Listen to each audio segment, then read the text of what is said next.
Está com a gente a Priscila Cruz, que é presidente executiva do Todos pela Educação. Priscila, obrigado pela sua presença mais uma vez aqui. A gente vai falar sobre o Plano Nacional de Educação.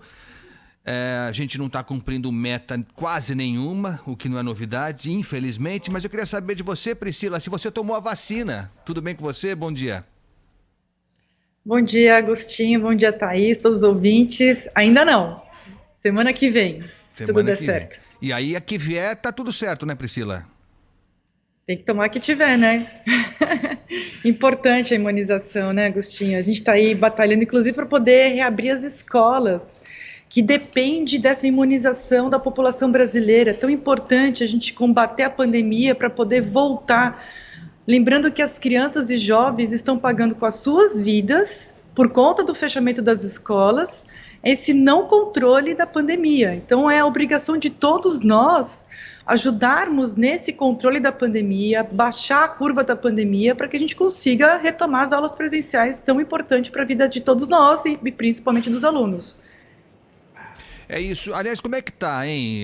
A gente está ainda naquela fase de um percentual pequeno de estudantes de forma presencial, aqueles que os pais querem também, né? Senão a gente fica aquela enganação de aula remota, porque em muitos casos isso não existe, né? Mas estamos longe ainda, Priscila, na sua opinião, de retomar algo próximo da normalidade no ensino presencial? Olha, Agostinho, ficou muito claro, principalmente nos últimos meses, até porque a gente também foi aprendendo com a pandemia, né? Ficou muito claro que para ter a reabertura segura, gradual e efetiva das escolas, alguns elementos precisam estar presentes. Primeiro, vacinação de professores. E essa é uma boa notícia, Agostinho. A vacinação de professores acelerou muito. O próprio Todos pela Educação vem trabalhando muito fortemente com a frente de governadores, com os consórcios de governadores, para que essa agenda se acelere no país, muito importante. Agora faltam poucos professores para serem vacinados, então a gente está aí com uma perspectiva de segunda dose de professores no Brasil inteiro, né, de forma mais geral. Em julho, a gente terá, sim, em agosto e setembro, professores já imunizados para esse retorno às aulas presenciais. Então, esse é um ponto muito importante. O que não está andando tanto?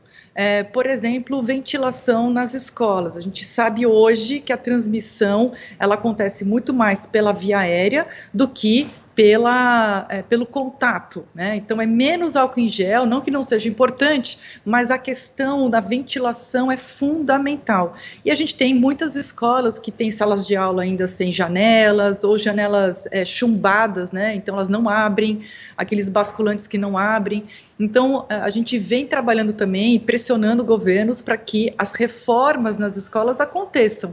E máscara, né, máscara de qualidade, não é qualquer uma, não é a máscara de pano, o governo precisa assegurar máscaras de qualidade, PFF2, principalmente aos educadores, aos alunos também acima de 12 anos, os alunos abaixo de 12 anos também precisam usar máscara, mas o contágio acontece muito mais com alunos acima de 12 anos.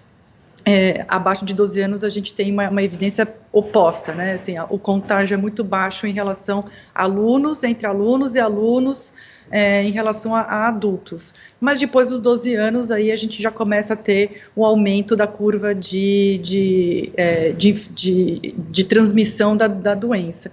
Então, distanciamento, máscara, ventilação, vacinação dos adultos que frequentam a escola. E esperando também que a gente consiga ter aqui no Brasil o mais rápido possível a autorização para vacinação das crianças de 12 anos ou mais, que é o que a gente também vem observando em outros países.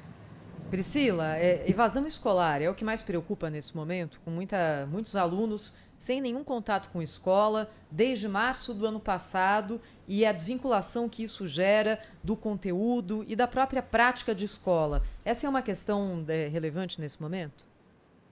Thaís, não só é relevante, como é uma bomba social e econômica que vai estourar. A gente houve uma pesquisa recente do Conjuve, que é o Conselho de Juventude, que escutou jovens do Brasil inteiro, mostra que 43% dos jovens do Brasil pensam em não voltar para a escola. Olha o tamanho da evasão, a gente está falando aqui de uma evasão 4 vezes maior do que a gente tem hoje no país. A gente está voltando para indicadores de 2 décadas atrás, nesse campo da evasão. Isso é muito, muito preocupante, porque qualquer direito à educação, ter uma educação que prepare para a vida, aprendizagem, aprender português, matemática, ciências, ter um espaço em que competências importantes são desenvolvidas, como a tolerância, como saber escutar, como saber trabalhar em grupo, enfim, tudo aquilo que a escola proporciona. E ela deve ser pensada para isso, por isso que o homeschooling é tão equivocado, ainda mais nesse momento. Ter jovens que não vão voltar para a escola significa um total abandono por parte deles, mas por um erro de país em relação a essas oportunidades de desenvolvimento e aprendizagem. Então, é muito preocupante, Thaís. A gente precisa fazer no país, e, de novo, a gente também tem feito um trabalho forte com a gestão pública brasileira em vários estados para ter busca ativa desses jovens, ter uma escola preparada para recebê-los e recebê-los de uma forma acolhedora, né? Não é simplesmente voltar à escola como ela era antes.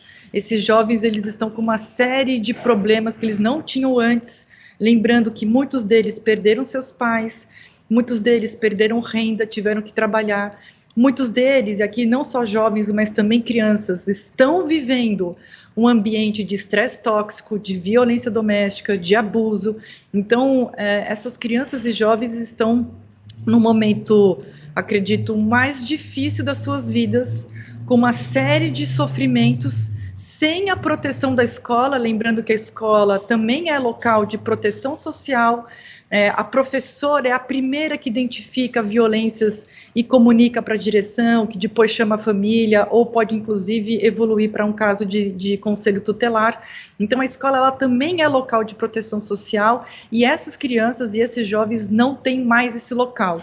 Também era local de alimentação, de nutrição. Quantas dessas crianças não dependiam da escola para poder se alimentar, para comer a única proteína que elas tinham acesso, a única verdura que elas tinham acesso? Então, realmente é um desastre que a gente está vivendo no campo educacional, no campo do desenvolvimento social, cognitivo, emocional, físico dessas crianças. A gente precisa agora colocar uma força muito grande nesse segundo semestre, por isso que a gente tem trabalhado tanto pela vacinação dos professores, inclusive fazendo um apelo aos governadores para utilizarem as vacinas que têm um ciclo menor, né, que não tenham que esperar 3 meses entre uma dose e outra. Então, priorizar Coronavac e Janssen para os professores, para que a gente consiga ter o mais rápido possível esse retorno às aulas presenciais. Nós estamos conversando com a Priscila Cruz, que é presidente executiva do Todos pela Educação. Priscila, quando a gente pensou em convidar você para participar hoje aqui do Gente, a gente estava pensando no Plano Nacional de Educação, porque saiu um balanço trágico de que parece que menos de 15% das metas estabelecidas até 2024 foram cumpridas.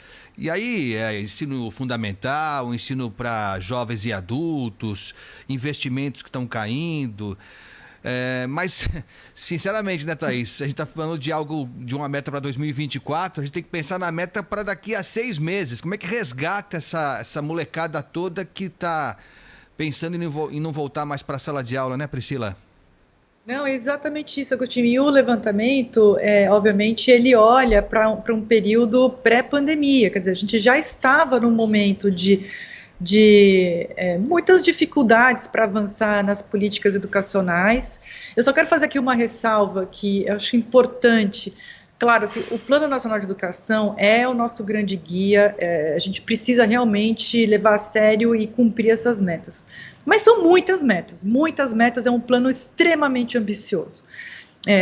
E o fato da gente não ter cumprido, quando eu falo a gente, né, o país não ter cumprido grande parte das metas do Plano Nacional de Educação, não significa que o Brasil vinha fracassando na educação ou que a escola pública não responde bem a boas políticas.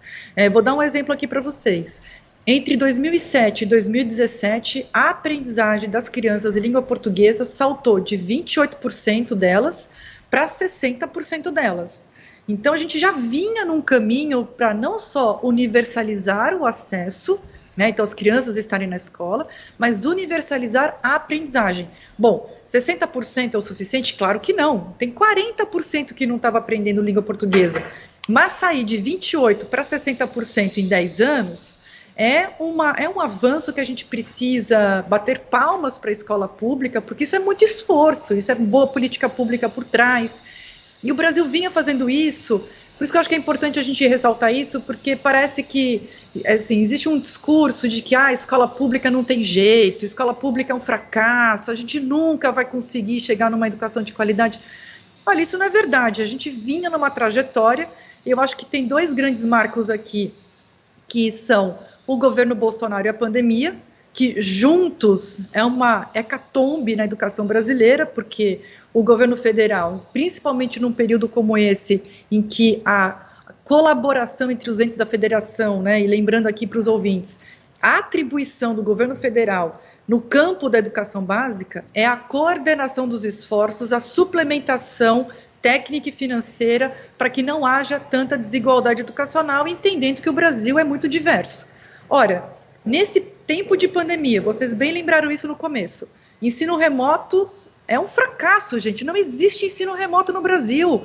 E mesmo aqueles locais em que há um ensino remoto mais bem implementado, tem uma hora que satura, as crianças não aguentam mais estudar remotamente. É um modelo que ele serve para o curto prazo, ele não pode ser um modelo para 15 meses. Para 16 meses, a gente está caminhando para 16 meses de crianças fora da escola. Então, o governo federal que não batalhou por conectividade, um governo federal que não batalhou para que houvesse, né, vacinação da população brasileira, dos professores. Então, a gente está vivendo um momento em que pandemia e governo federal se somam numa equação muito cruel para a educação básica brasileira, e então a minha má notícia, Agostinho e Thaís, é que agora estamos mais distantes ainda de cumprir o Plano Nacional de Educação. Qual que é o recado aqui para os ouvintes? Gente, não vamos desistir da educação brasileira. Não tem possibilidade da gente se desenvolver como país se a gente não tiver uma grande pressão. E o que a gente pode fazer? Pressionar os governos, o governo federal, a tomar as medidas necessárias para que a gente tenha aulas presenciais no semestre que vem, recuperação dessa aprendizagem, priorização da educação e não o homeschooling, como é o que o governo federal tem defendido, infelizmente. É isso. E a outra má notícia é que acabou a entrevista, porque acabou o programa, Priscila. Senão a gente continuaria falando sobre esse assunto que é tão importante, né, Thaís? Por horas e horas. Priscila, foi um prazer falar com você, viu? Até a próxima. Força aí. Nossa, tá. Para vocês também, gente. Força para todos nós e vacinem-se. Isso mesmo. Um beijo. Que bom, boa.